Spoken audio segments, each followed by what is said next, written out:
एक बात आपको स्पष्ट कर दूं, आप इस चक्कर में मत रहना कि ज्यादा काम करेंगे तो ज्यादा दाम मिलेंगे। मजदूर ज्यादा काम करता है, शाम को सिर्फ 400 रुपया मिलता है। कई लोग 24 घंटे टाइम के समय भी काम करते हैं, ओवर टाइम भी करते हैं, लेकिन हाथ में कुछ नहीं आता। भक्तराज केवट ने भगवान को एक बात कही, बहुत काल में कीन मजूरी। आप ये मत सोच लेना ज्यादा काम करेंगे तो काम बन जाएगा। आप 9 दिन गंगा तट पर रहो, वहां जाते ही 1 घंटे में काम बन जाएगा। ये मैं कथा नहीं सुना रहा हूं, ये अनुभव बता रहा हूं। हमारे पास तो हम तो भगवान के गीत गाते हैं, उसकी लीला कथा करते हैं, यहां से वहां जाते हैं, गद्दी में बैठते हैं और एक ही ऐसा आता है, सारा काम हो जाता है। तो कई बार हमको ऐसा लगता है कि उसकी बुद्धि में भगवती बैठी है, वो किसी को देने की प्रेरणा दे रही है, किसी को लेने की प्रेरणा दे रही है।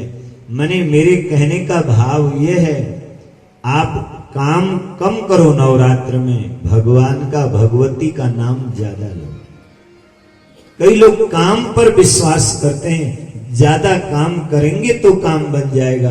बोले ना भैया, ज्यादा काम करने से काम बनता तो मजदूर का बनता, काम करने से काम नहीं बनता, नाम लेने से काम बनता है।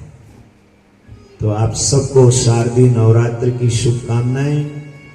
मां भगवती राज राजेश्वरी त्रिपुर सुंदरी, एक नाम इसका त्रिपुर सुंदरी है। एक त्रिपुरा रहस्य नाम का ग्रंथ है। मैंने पंजाब में बहुत श्रीमद देवी भागवत महापुराण की कथा कही, संगरूर में काली मंदिर में कही। अपने लोगों ने तो बहुत मेले लगाए। अब तो कथा का आनंद लो। अब कथा दूसरों के लिए नहीं, कथा अपने लिए, अपने कल्याण के लिए, अपने मार्ग को प्रशस्त करने के लिए। ये जो 5 घंटे हैं, 5 घंटा पूरा आनंद लो। हम लोग तो शरीर आज्ञा भी नहीं देता है, तो हमारा तो एक ही संकल्प रहता है कि भगवान का काम नहीं रोकना है। भगवान का काम रुक गया फिर शेष क्या रह जाएगा।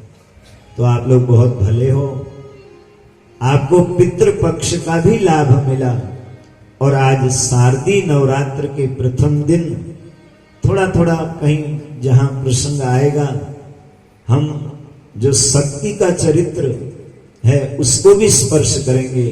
महाकाली, महालक्ष्मी, महासरस्वती, ये जो त्रिगुणात्मिका शक्ति है, इसको भी हम लेंगे। इसको भी हम जैसा जैसा भगवती की इच्छा होगी। अब इसमें अपने बस में क्या है, क्योंकि या देवी सर्वभूतेषु बुद्धि रूपेण संस्थिता। तो फिर तो आप भी अब भगवती की इच्छा से कृष्ण कथा श्रवण कर रहे हो, क्योंकि श्री कृष्ण के साथ भगवती राज राजेश्वरी का बहुत गहरा संबंध है। आप श्रवण करोगे। आइए श्रीमद् भागवत महापुराण के तृतीय दिवस की कथा को श्रवण करते हैं। भाव से, प्रेम से। कुछ महत्वपूर्ण प्रसंग हैं, उन प्रसंगों को आप श्रवण कर लो।